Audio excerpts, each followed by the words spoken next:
All right, well, welcome to Open Bible, Open Life. I'm Kyle Mercer, and today we have a special guest, the man, the myth, the legend, Jon Tyson, and we're going to just call this Topo Chicas with Tyson. Thank you. Hey, actually, let's just start out with, tell us about your love for Topo Chica and how you learned about it. Yeah, I just want to honor you just to start by being my Topo mentor. I had never drunk the Topo, and in New York when we were hanging out, I think we were at that taco shop. Yes. It was Los Tacos. And yes. I usually get the Mexican Cokes because I'm so health conscious. And you said, Tyson, have you never had a Topo? And I said, no.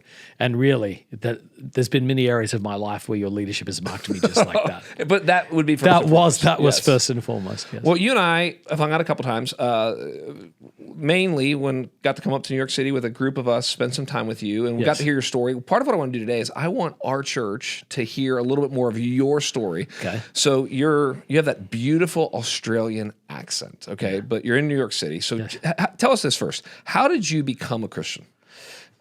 I became a Christian at a Pentecostal church on a youth camp. And I was what I would describe as a happy pagan. As a kid growing up, I always had a profound sense of wonder and adventure. I was always that, willing to like jump off the highest thing or take the dare and do the dumb thing. And so I was really just sort of like a pleasure seeker. I remember watching Dead Poets Society, and it was like, I am going to suck the marrow out of life. And none of that had a reference point in the Lord. Yes. And over the course of time, it's a whole long story I don't want to share about my dad basically getting a burden to pray me in the kingdom at the peak of my rebellion.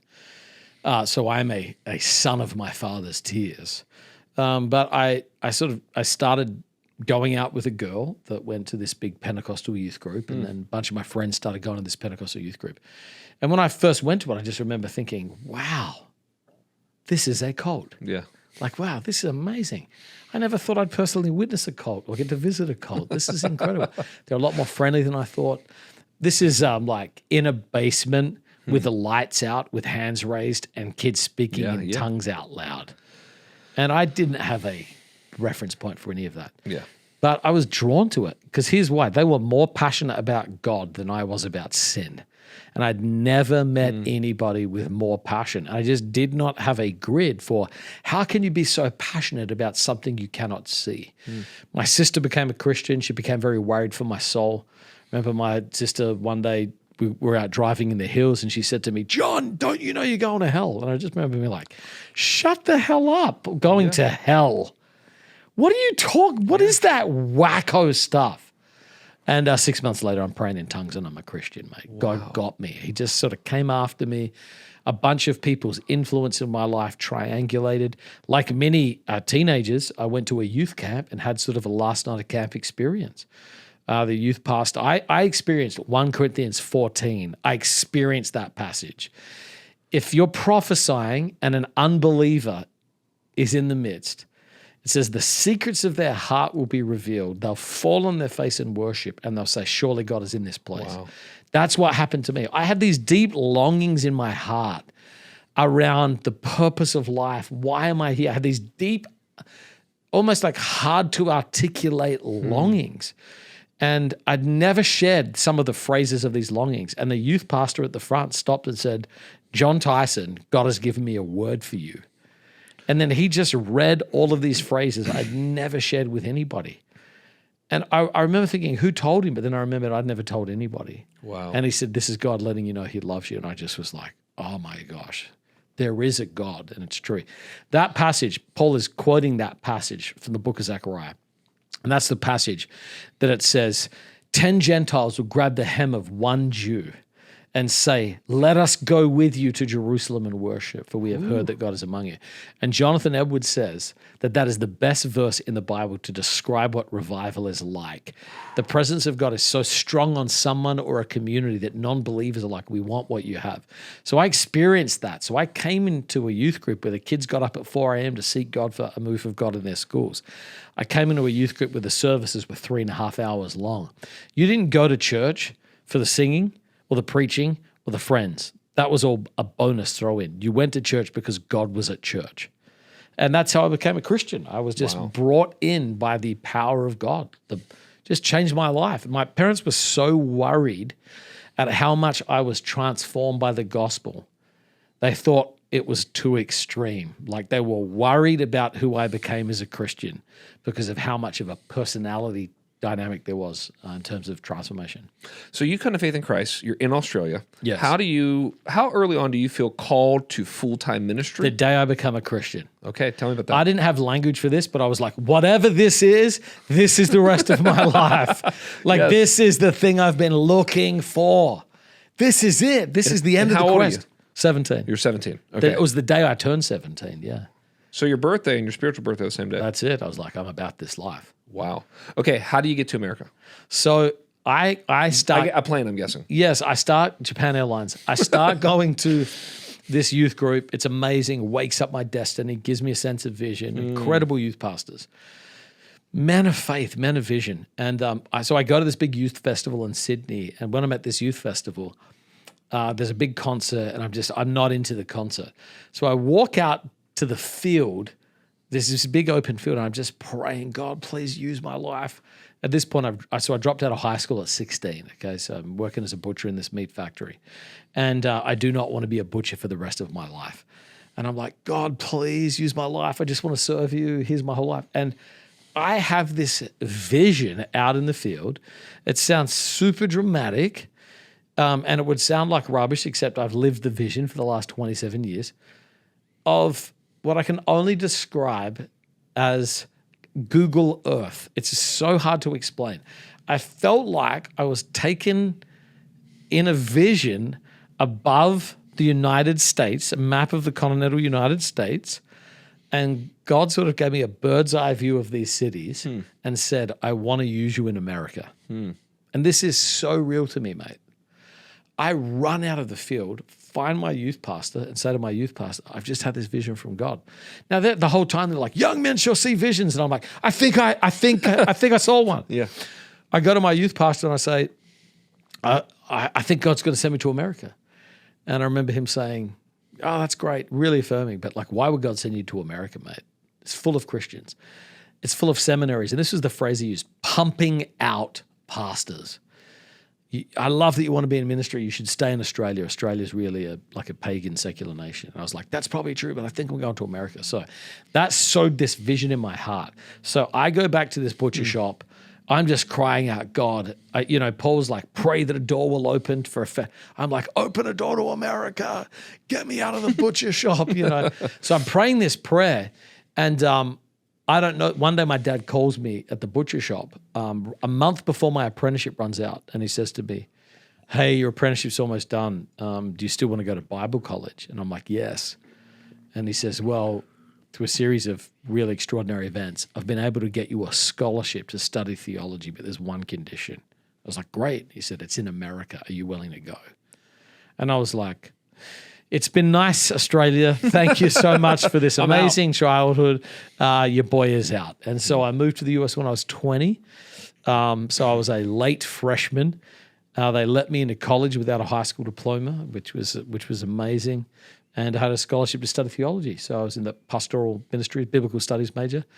And the first 10 days in America, I met my wife. Been married almost 26 years, man. Unbelievable. Yes. Remind me, where did you go to? Where's the college or the seminary? Toccoa Falls College. And where's that located? Northeast Georgia, 45 minutes from Spartanburg, South Carolina. Right. So then from there, you meet your wife. Meet my wife, yeah. How do you get to New York City? So I've been in New York almost 20 years now, most of my adult life. I'm coming up on more time in New York City than Australia, which is wild. After the Pentecostal era, I was in my Pentecostal era. Thanks. It wasn't that funny. After my Pentecostal era, I was sort of disillusioned with the just some of the excess of what I encountered in that particular season. I just wanted to know the Bible. I wanted to know the God I was experiencing. I realized, man, I've got a mind, I've got a heart to know the Word. So I ended up going big whiplash to a John MacArthur Bible church plant. So I go like full-blown tongues, glory, fire, slain in the spirit, barking like dogs to turn to Hebrews chapter 4, verses 1 through 7. And it was the same God to me. Yeah. The same power of the Spirit was coming through the word now, not just through gifts. Wow. Shook me. But I was disillusioned at the lack of hunger for God. I felt like the revelation of the word should lead to greater hunger. That's good. When I came to America, this is late 1900s, early 2000s, it was really everyone was talking about leadership. This is peak Hybels, peak Willow Creek, peak Saddleback, Yes. peak John Maxwell. And I realized for the first time in my life, I'm a leader. That, like, people had said you're a leader. I didn't even know leadership was a gift. I hear this talk, Romans 12:8, if you have the gift of leadership, lead with all diligence. So this really rocks me. And then I go into like a leadership development phrase. So as a part of that, I'm working as a youth pastor at a church. So just to pause you were with the charismatics, then you go to the Bible teachers, then you go to the charismatic leaders. cessationists. Yeah. Yeah. Okay. And then you're learning leadership. Then I'm about leadership. Okay. Yep. And then I go down, I think, to the first Catalyst conference. Oh, yeah. Okay. So Hosted by Andy Stanley. Yeah, down at North Point. I didn't know who Andy Stanley was. Didn't know who North Point was. And Andy Stanley is giving a talk, and I think it was on Nehemiah visioneering or something. And he said a phrase, and that phrase leapt from his lips like a bolt of lightning and pierced my heart. And he was the phrase, "When I planted North Point." And I was just like, whoa, whoa, whoa, whoa, whoa, whoa. You started this church? Hang on. You can start them? Says who?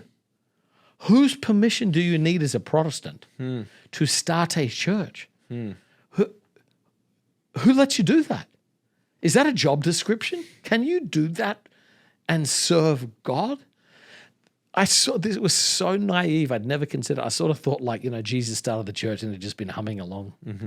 Never the conscious thought like, wow, God uses people to start these churches. I think at the time I am 23, and I'm just like, let me tell you right now, church planting is in my future. There was not a lot of people talking about church planting. This is probably 2001, 2002. Very few people talking about church planting. There was not a lot of books on it. I remember Ed Stetzer had a book called Planting Churches in Postmodern Culture, which Ed's a great guy, but that was a very poor title for the book. It should be called Starting Programs to Do a Mega Church in the Suburban Suburbs, which is really what that book was about. But it made me think about systems for the first time in my life. And I just remember thinking, I gotta plant a church. So I got into the concept of church planting, tried to get a theology of it, tried to get some mentors and models.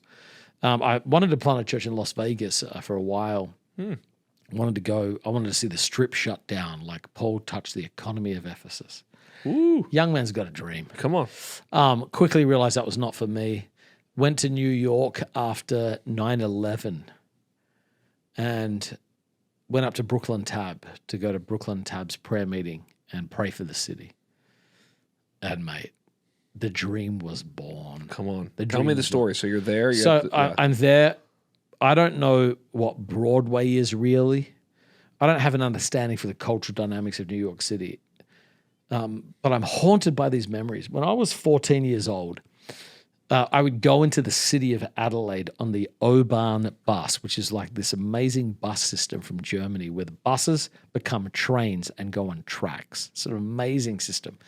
And I would go into the city. I was always drawn to cities. And I would walk around, and I remember standing at the front of banks and seeing men come out dressed nicely and just thinking, it's incredible. This definitive memory. I remember being on a street called Hindley Street in Adelaide and watching a man go up a set of stairs into an apartment above a restaurant and realizing for the first time, you can live in these things? I think he lives there. You can live in a city. And when I came to New York, all of these memories came flooding back to me. Like, this is my native environment. Like, I think I was born to live here. And everything people thought was horrible, too busy, too loud. I was just walking around like, now this is life. Now, God, I got church planting in my heart. And if you could let me plant in a place like this would be really extraordinary.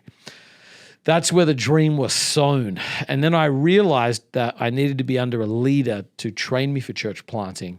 I wanted to be under a leader who had planted a church. I was at a large Southern Baptist megachurch in Franklin, Tennessee. Wonderful, magic season of my life. I'll never have a season of life that good again. It's just not possible for those dynamics to ever be recreated in a lifetime. It was a window of wonder, healing, transformative, incredible foundation for ministry, but not a leadership culture. Yeah. And I realized God brought me there to sort of heal me, lay a foundation in my marriage, but I needed leadership development. So I ended up, it was actually a wild story of how I got to Orlando, Florida. So here's the story. Okay, this sort of reveals the dynamics of what I was like as a young leader. It's about Hybels, which I don't like talking about a little bit because he did not end well, which is a tragedy. But he was a very gifted leader. Absolutely. And if you heard Hybels preach about the local church is the hope of the world, mate, it would stir your spirit. Stir your spirit. One day there'll be another community like this. And he said, I want to build that community. Man, woke me up to the beauty of the local church. So our church was hosting the Global Leadership Summit. And they said to me, John, we're going to give you the honor as the youth pastor of picking up Bill Hybels. No way. Yeah, and I said, wow. So I did a 30-day fast in preparation to pick Bill Hybels up. I was like, I'm meeting one of God's generals. This guy's going to open a door to my destiny. Lord, your servant is consecrating himself. Come on. Speak to me. Yes. So I fast for 30 days. Ready? 10 days per question I want to ask him. So I narrow it down to 3 questions. And we're driving along, and then Jimmy Miato says, well, John, you happen to have some time in the car with one of the great leaders of the American church. Do you have any questions? And I was like, well, actually, as it turns out, I have 3 questions I would like to ask. And anyway, so I asked these questions of Hybels, and I didn't know it. He had just recruited to Willow Creek the son of a pastor who was down in Florida. And so he went to Bill Hybels. This pastor said, yo, man, you just stole my son, who was my youth pastor. You owe me a youth pastor. Him and Hybels were friends. And then Hybels said, I just met this really sharp young guy who drove me to the airport. You should call him. And so that guy called me, and he was a church planner. And so that 30-day fast resulted in me changing churches and learning more about leadership and ministry than I ever could have dreamed of. I took over a student ministry that was called The Element down in Orlando, Florida. Wonderful, innovative foundation of reaching non-Christian kids. And then watched that that's where I really learned leadership, was being under this senior pastor. Learned how to cast vision, learned how to lead volunteers, learned how to do evangelism, learned how to scale things. And then we started a young adults ministry called Status. And that youth young adults ministry grew from a couple hundred to 1,400 in 2 years. It was just like an explosion. And so I learned how to lead, how to cast vision, how to preach. It was the first time I really preached and determined the pulpit ministry, how to set a diet for a community, what to teach Old Testament, New Testament doctrine, narrative, all those things. I'm 25 at the time. I mean, this is I'm drinking this in. Momentum, huge dynamics. This is the birth of the emerging church. People are dreaming about postmodernism, post-Christianity, what it means to be in an urban environment. And I've got New York in my heart. So I go there to learn how to plant a church in New York. And I learned the most important lesson of all up until this point in my life. We're meeting in this side room, but not the main auditorium. And my whole goal was, Lord, grow this thing where it puts me in the main auditorium. And I remember the night we're like, we've outgrown it. We're headed for the bigger auditorium. And I just was so filled with joy. And so I go into the auditorium to pray. And I did not anticipate God meeting in the auditorium and rebuking me sharply. And he just said, all of these people, but you haven't made a single disciple. It's all built on public gifts. It's all built on environments. You haven't built it on discipleship. dude, I'm on my face repenting. Oh, wow. And I feel like God really saved me from an addiction to crowds. Like it really put discipleship and mission in my heart. I'm in my mid-20s. I'm leading one of the largest 20-something ministries in America at the time. We're in a church of 1,800 with a 20-something ministry the size of Saddleback. And God's like, yeah, but you're not making disciples. And that was I was so grateful for that rebuke before I moved to New York. And so I went to New York, not like, how do I build a megachurch, but how do I build a missional movement of discipleship? And so after a couple of years there, I sort of felt like, hey, man, I can only describe it like this. I got to the point where I couldn't not move to New York and start a church. I have to do this. You could have offered me $1 million and I would have been like, I appreciate that. Can you give it to the church plant? I'm out. I have to go. And it got to that point of desperation. And I try to navigate it well. I'm really grateful for that senior pastor.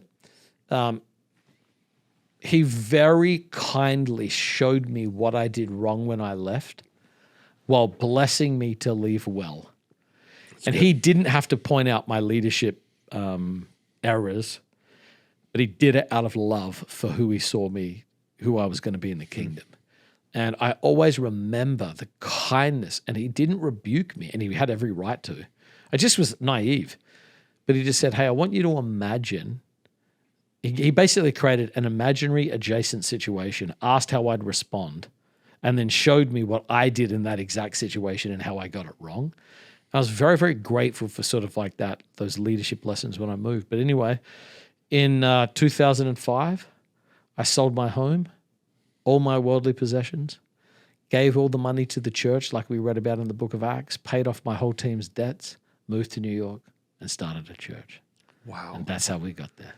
So you're in New York City now. I mean, there's so many questions when it comes to New York City. I think that most people listen to this podcast don't live in New York City, have never lived in New York City, aren't planning on living in New York City. For the average person here in Winston-Salem, the thought of living in New York City is absolutely overwhelming. As I even think about it, I'll go to New York City for a couple days, have some fun, and I'm like, get me out of this place. I love it, but it's so expensive. It's so many people. Talk to us. I want to get the church planning in your church. Talk to me about living and raising a family in New York City for 20 years. How'd you do it? Well, if New York is for you, nowhere else is good enough for you. Okay. I have a little phrase, the arrogant New Yorker. New Yorkers take joy in all the hardship. You're like, how much are you paying for rent? And you're like, isn't that stupid? You're like, yeah, I love it. You don't love it. These are all just games you make up to deal with the pain of living in the city.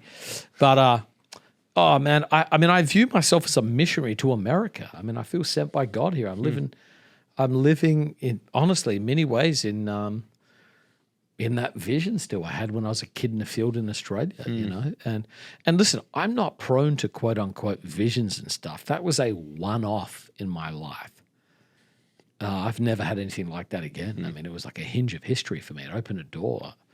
Most of the time I read the Bible and do what is like a very traditional devotional time, a quiet time. That's my life.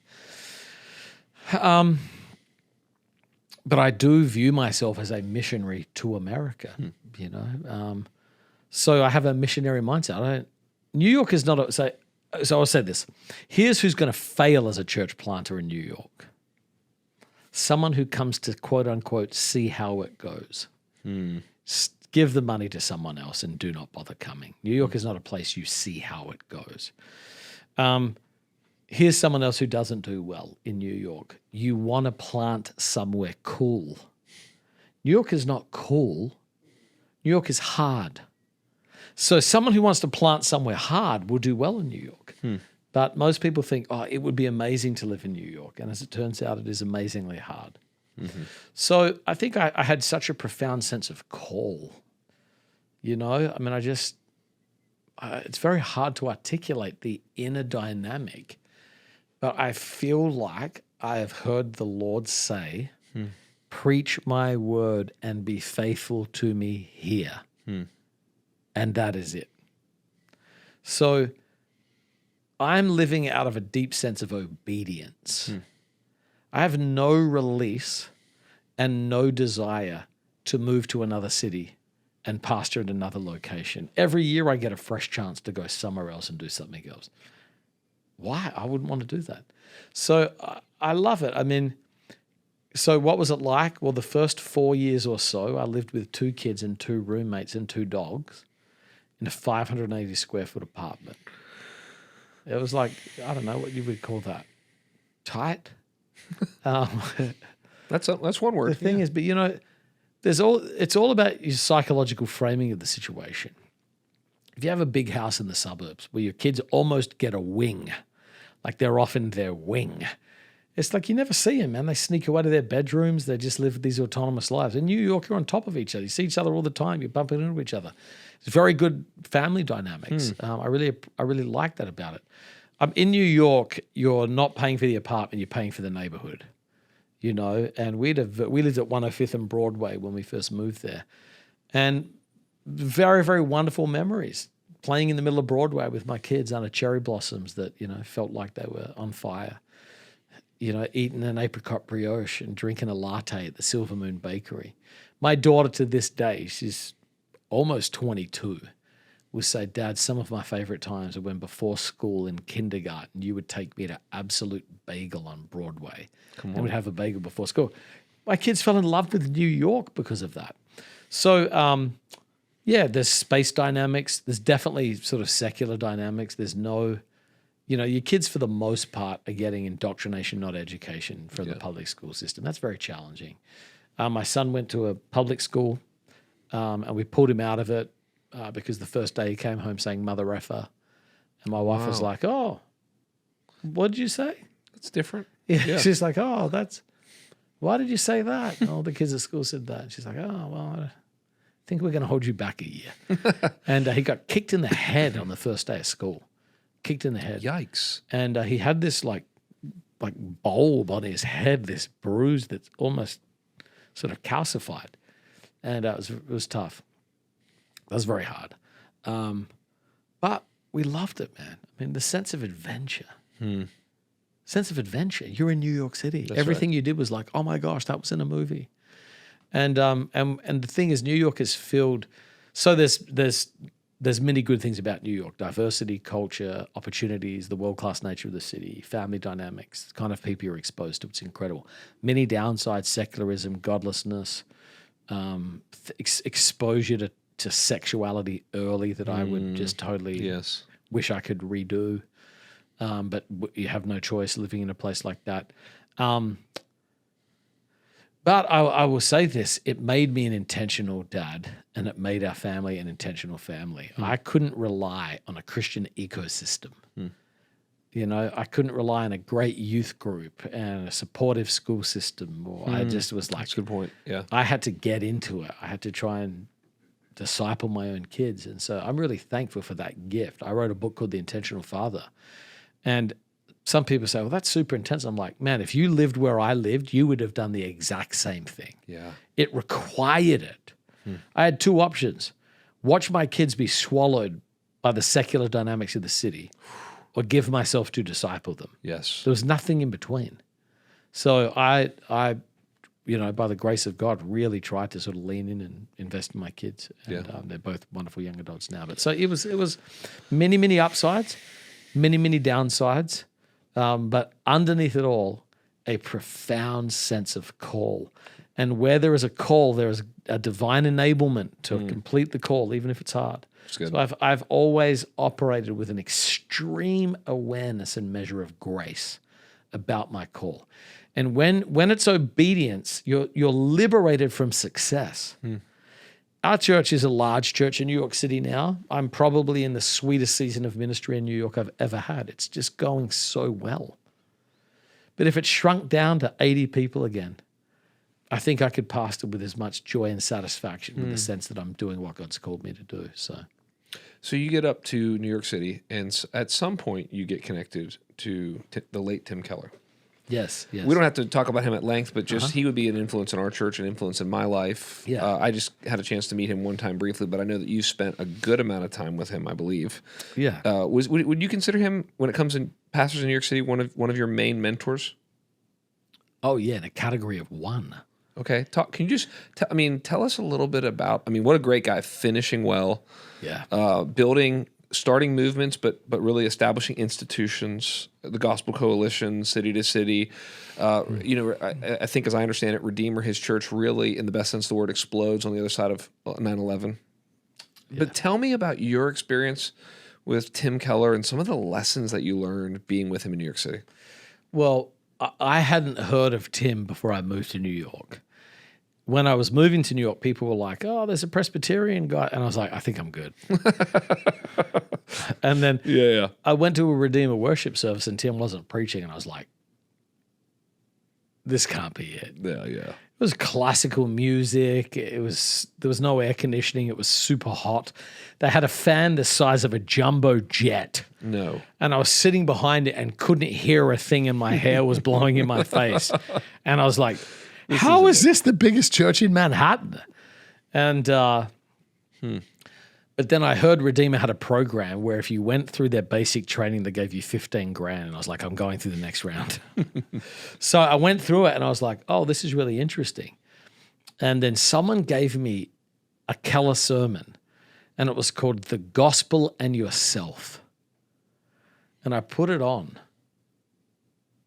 And it was a before and after moment, mate. Wow.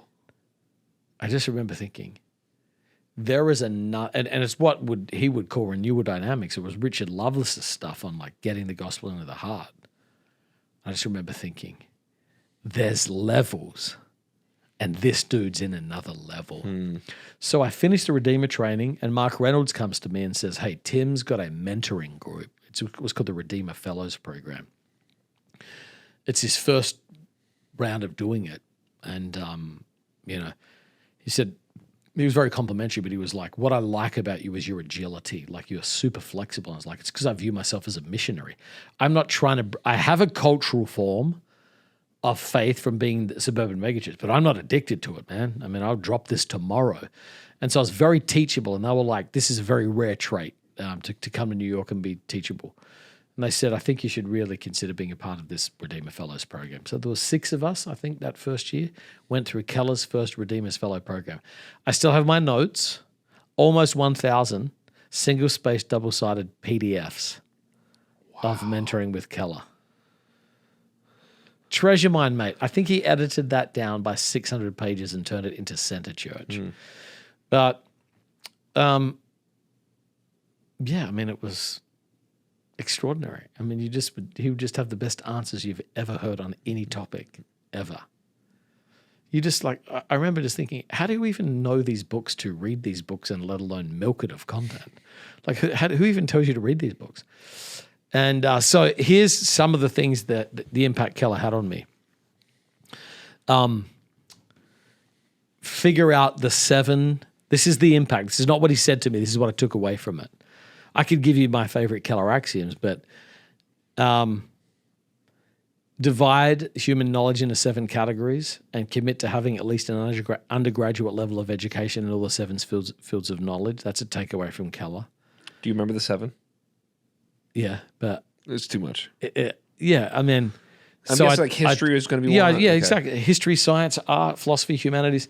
I basically developed a reading plan where I would read in one of the 7 fields every day, and I just started filling in the gaps of my intellectual knowledge. That's interesting. It had a tremendous impact on me. Don't read what I read. Don't quote what I say. Read who I read. Huge impact on me. Finding Keller's secret sources. Keller, I think, had 3 secret sources that he drew from. Let me guess. Richard Lovelace. No. Okay, Dick Lucas. Dick Lucas is one Definitely. of them. Absolutely. Yes. Keller preached whole Dick Lucas's series. I know. Bro, his one on the attributes of God was like a straight up, it's at St. Helens Bishopgate, like. Yep, I know the other one. Edmund Clowney. No, people know about Clowney. Okay. Because he was, okay, good. Yeah, Sorry. I think he got. Well, they taught a preaching class together. That's right. I think he got prodigal. He dedicated prodigal God to Edwin Clowney. I think Edwin Clowney gave him the prodigal God insight. Okay. Obviously Keller developed it, but yeah, I mean, that was, but the biggest thing, it was always be more godly than you are smart. That's good. If you're godly and you preach badly, people will forgive you. Who were the other two? So Dick Lucas. I'm not telling you the last one because I'm still utilizing it myself. Okay, fair enough. Okay, anything else about Keller? He looms. I mean, he will be, I think, more than just a footnote in church history. Oh, dude, he's when I think about the people, gospel-centered theology, a love for cities. So let me tell you. Let me tell you my experience of what he built at Redeemer that I think is very, very relevant for your church right now. So I think your church is in a period where you're talking about how do you multiply what God's doing in your midst as a church. Like God's doing something special and beautiful here. And you're like, this is too good to keep for ourselves. How do we extend this? I'll say this. Redeemer had a DNA where everything they built to multiply. So give you an example.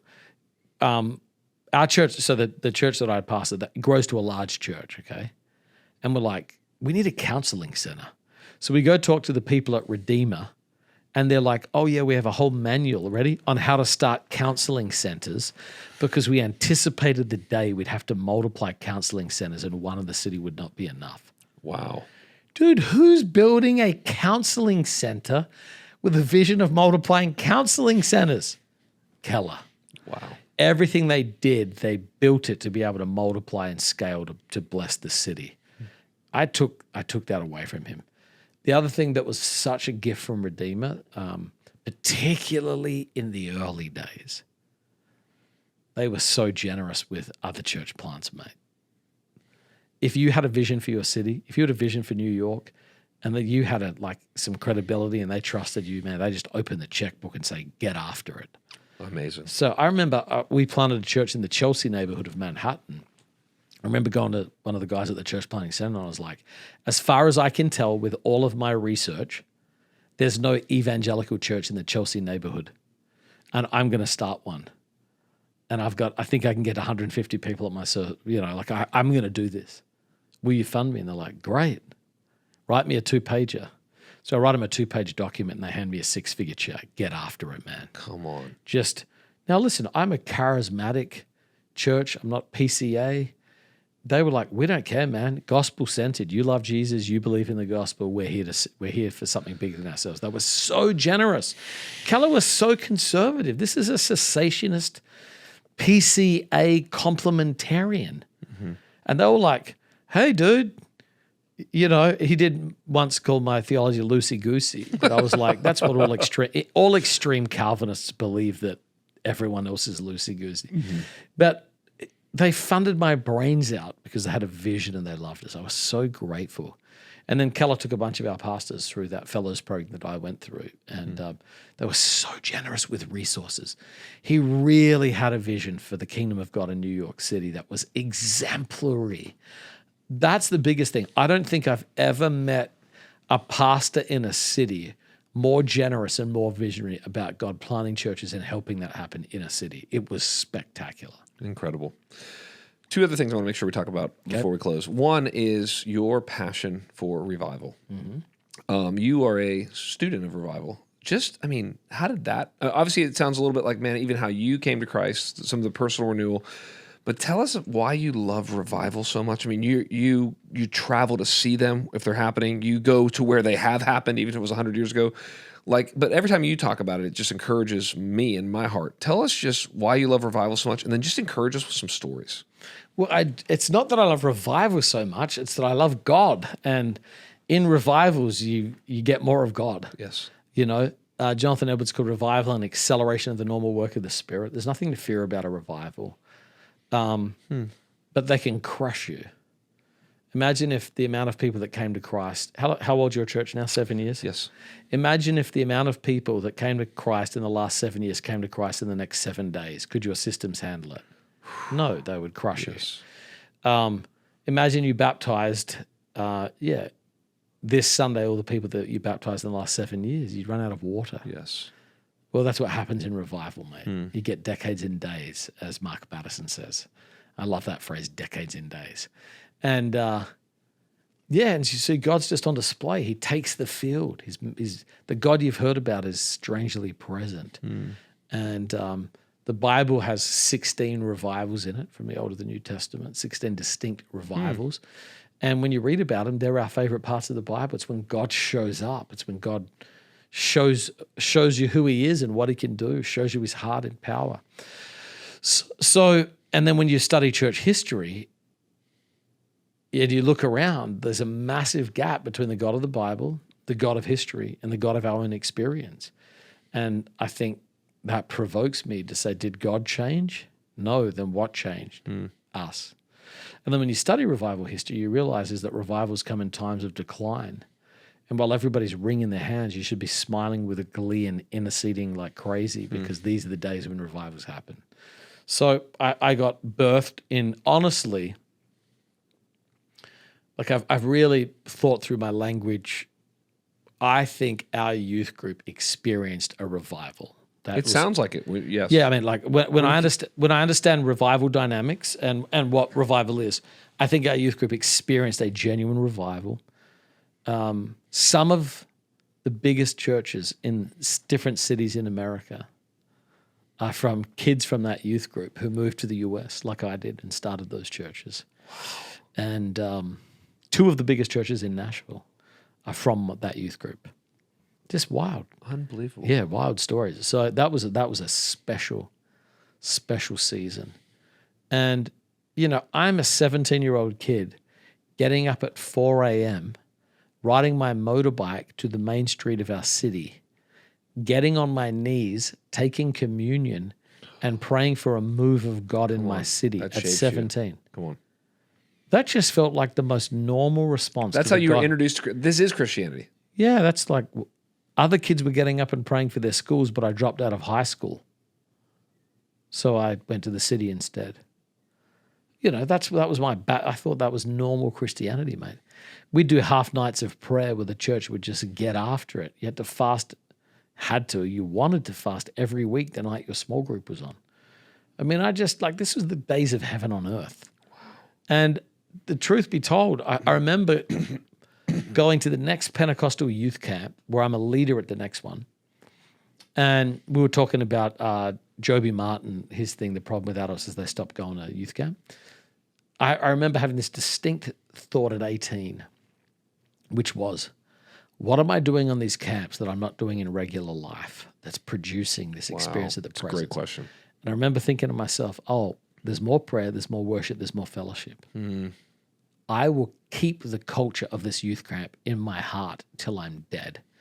And in many ways, I am a 47-year-old man who never left youth camp since he was 17. I've just kept a Pentecostal youth camp in my heart. So, yeah, man, I still get up at 4:30. Can't do 4 anymore. I'm too old. And the first thing I do is go to 57th Street and pray. And the reason I do that is because that's what I did when I was 17, and I've just seen God move in radical ways. And so part one, that was my heritage. I love revivals because they show you what God's like. Number two, I care about it because I was birthed in it. And then number three, I think I'm desperate for it because our world needs it. Yes. Our world needs it. Look, we have seen the best that the American church can do in the flesh, and it's not enough. There's that scene in the Gospels where Jesus is on the Mount of Transfiguration. He comes down and he bumps into a theological debate, and it's the disciples debating with a crowd because they could not cast a demon out of a child. And whenever you lack power, you resort to theological debate. Ooh. Jesus shows up, says, "Bring the boy to me." That's when the dad says, "I believe, help my unbelief." Jesus says, "Get out." And the disciples are like, "Hey, look, we've cast out demons before. What happened?" And Jesus says, "This kind, you've bumped into something you've never bumped into in the invisible realm before. And you do not have power from your previous ministry experience for what you've encountered in this ministry moment. And you've bumped into something that will only come out by prayer and fasting." And I think we've bumped into something in this generation that will not come out with excellence, scale, funding, leadership technique, or better teaching. this kind is only going to come out by prayer and fasting. And so I think God's trying to get the church to the point where it contends for revival again. So, New York City, where I am, in 1857, there's a businessman that starts a prayer meeting, and it leads to the businessman's revival. And think about this dynamics. It just builds. It's too long to unpack, but there's these stirrings and rumblings all around the region. Finney's wife has a prayer meeting up in Boston for the women. And there's a Canadian couple who are preaching, and God's really breaking out. And there's this deep sense of call to prayer. And so Jeremiah Lanphier is a missionary, single guy in his 40s, starts a prayer meeting and no one comes. You know the story, and it just grows over time. Well, think about this. Every church in New York City, standing room only, they ring a bell on Wall Street to stop trading so that everyone can run to the church and pray. Wow. And the presence of God is so thick that when people are coming in on ships, they're so convicted by the Holy Spirit that they have chaplains waiting to meet them on the shore because there's a tangible, manifest zone of the glory of God in New York Harbor, just hovering over the city. And this results in prayer meetings that spring out all over America. There was an unbroken prayer from Omaha, Nebraska to Manhattan. A man says there are prayer meetings. He comes from Omaha, finds an invitation to pray, finds one of these pamphlets, and then takes a train and he says, there is prayer from Omaha to Manhattan. Just breaks out. 1 million people are converted. There's some men come and visit this. They go to Northern Ireland. The Ulster revival happens as a result of this. The Welsh revival, people are living in the remnants of the presence of God that's moved like this. So, we've seen what we can do, and it would be great to see what God can do. Yes. And so I think that's the great cry of the hour. We've got to make disciples. We've got to do the normative means of grace. We've got to make disciples, preach the word, receive communion, baptize the lost. We've got to do all of that. But we've got to do that with an eye on the impossible. We've got to do that with an eye on God breaking in. And these are the best times to ever be alive for a move of God in America. It's never, this is very dark. Yes. If you look in the eyes of the flesh, this is, all major denominations are in decline. The level of heresy, abandoning the faith is wild. Oh, yeah. It just makes us ripe for revival. Yes. So when you look through the eyes of faith, I'm like, God, what an honor that you put me at a time in America at a time of historic decline to see the God of history bring about a historic move of God. That's what I'm believing for. Which leads to the last thing I want to talk to you about, which is just prayer. When I was with you almost a year and a half ago, or whatever it was, a group of 7 of us hanging out with you for the week. I come back, I journal. What did I learn? And one of my biggest takeaways was, I don't know if I'm quoting you directly, but what I heard you say, what I took away was, in the American church, and in any church, but you were talking to us, you said, in the American church, we need more than godly and gifted. That there's an obsession with, and it's not bad, both those are necessary. Godly, 1 Timothy 3, Titus 1, all that. Gifted, able to preach, all manage, whatever. But you said we need power. The power of the Holy Spirit, the power of a praying life. And yes. You even have hired a guy, and we don't have to talk about Sam in great detail, but this is obviously a value in your life. Tell us about Sam and even the role of prayer in your church. Just paint a picture of it for us. Well, you give time, energy, attention, and money to what matters most to you, okay? In your life. Agree. All of us do. And, I'm sort of known for sort of nudging pastors and saying, hey, show me your kids' staff and your kid facilities. And they were walking around. This is amazing. Like, how many kids' staff do you have on staff? 7. Wow. You must really value kids. Yeah, it's great. Let me see your worship center. Okay, great. How many worship staff do you have? How many tech staff do you have? A lot. Great. Why do you do that? Because you value good worship services. Why do you have a student we value? I was like, show me your prayer staff in your prayer ministry. Oh, we don't have that. Oh. You put money where you value. And the reason that we spend hundreds of thousands of dollars a year on our prayer ministries. We value God showing up in power in answer to prayers. Amen. It's a value of ours. So time, energy, attention, money, you go towards what you value. So, yeah, we have a few staff members whose whole job it is to build a culture of prayer. We have one that facilitates prayer internally.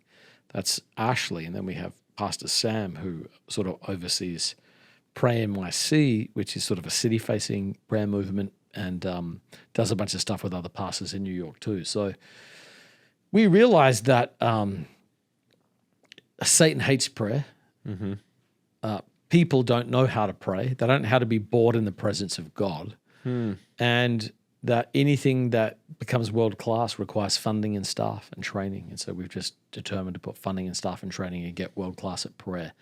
So we have 24/7 prayer in our church, meaning we have people praying around the clock at all That's times. not like for this month. You're like, that is the reality of your church. That is the culture of our church, Great. yes. So, And when I was there, I don't know how many days a week, several days a week, you have a time where the people of your church can come at 6 a.m. so by the time this comes out, that will be 24/7 in person. No. Yeah, that'll just be all the time. Right now, it's sets and slots. Yes. So we do 4 hours of corporate prayer meetings a day, which means there is a prayer meeting led by somebody that you can attend 4 hours a day, 4 1-hour prayer meetings, 6 to 7, 7 to 8, 12 to 1, 7 to 8 at night. So you can come before work, you can pop in at lunch, you can come at night.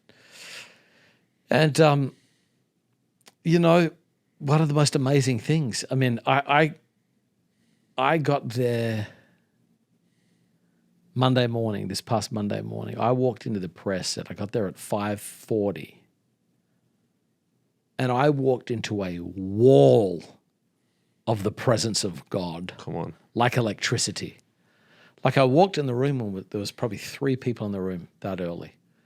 And I just was like, whoa. Something's happening. This is manifest presence. And I looked over to Ashley, who was there, and she just shook her head and she was weeping. She was like, shook her head, she was weeping. And I was like, what is even happening here? And it turns out it was a young woman who was a lesbian who'd given up her life and given up her girlfriend, consecrated her sexuality to Jesus, and been there since 2 a.m. crying out to the Lord for New York. Oh, God. Dude, power was in that room. Come on. Power from a consecrated life. It was magic. It was so intense. And Unbelievable. and then we had some friends come from out of town who lead prayer rooms coming in to hang out. And the main guy walks in and immediately gets on his face because the presence of God is so thick. Like he walks in and goes, gets on his face. Man. God's there, mate. Yeah. The thing about prayer, you don't pray for prayer's sake. Like you don't talk to your wife for the point of talking. That's right. You talk to your wife to know her, to communicate, to love, to build. And we pray because we love God and we want to know him and we need his help. And so prayer is for enjoying God, knowing God, pleading with God, receiving help from God, humbling yourself before God. And it turns out if you build a culture of hunger and intimacy and dependence, he loves to answer it. Come on. C.S. Lewis said, he called them the unblushing promises of the Gospels. Jesus, it's not, we emphasize ask, seek. Ask, you shall receive. Seek, you shall find. Knock. But Jesus is really emphasizing finding and open doors and receiving. And that's his anticipation. Ask and you receive. If you seek, you find. Knock and it'll open doors for you. And the biggest thing I could say right now is we're in a season of such receiving and finding and open doors, mate. It's glorious. Amen. God answers prayer. The fruit of our church is going through a season of such immense health and growth. And then people sort of look around and they're like, you guys don't own any buildings. There's so much instability. You've been packing up and tearing down for 19 years. Why is this happening? And I'm like, oh, it's called prayer, mate. This is what God does when you seek him.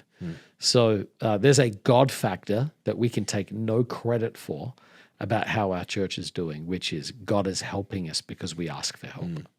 Yeah.